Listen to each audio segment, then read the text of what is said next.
ہم نماز کو بوجھ سمجھ کر ادا کرتے ہیں، بعض اوقات یار بس سر سے بوجھ اتارنا ہے، نہ دل لگ رہا ہے نماز کے اندر، جلدی جلدی نمازیں پڑھ رہے ہیں، اور خیالات کی یلغار ہے، یلغار، خوف خدا کے ساتھ نماز ہی نہیں پڑھ رہے۔ حالانکہ آپ کے نبی نے ارشاد فرمایا جس نے 2 رکعت نماز، زیادہ نہیں،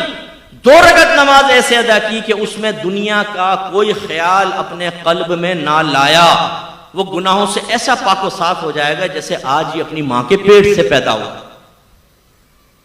لانا فرمایا، آنا نہیں، خیالات تو آئیں گے، ایک شیطان ہے جو خیال ڈالے گا،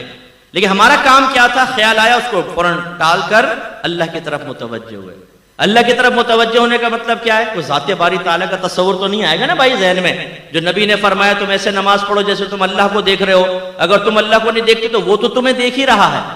تو اس کے دیکھنے کا یقین ذہن میں حاضر کریں،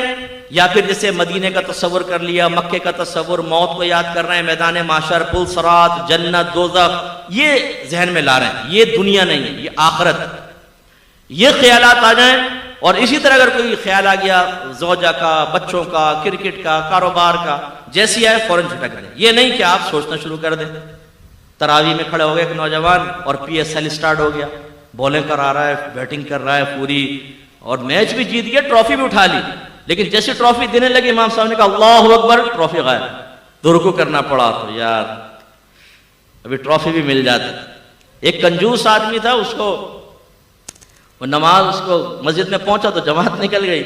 تو بڑا افسوس کرنے لگا، لوگ بڑے متاثر ہوئے، کہا کہ ہمیں آپ کے جذبے سے بہت سیکھنے کو ملا ہے کہ آپ کیا جماعت نکل گئی، اتنا آپ دکھ کر رہے ہیں۔ کہا بھائی یہ بات نہیں ہے، مسئلہ یہ تھا کہ جب امام صاحب کے پیچھے نماز پڑھتا تھا نا تو اپنی دکان کا پورا حساب آرام سے کر لیتا تھا، اب امام صاحب اکیلے نماز پڑھوں گا تو حساب کے علیحدہ ٹائم نکالنا پڑے گا، میرا وقت نکل جائے گا۔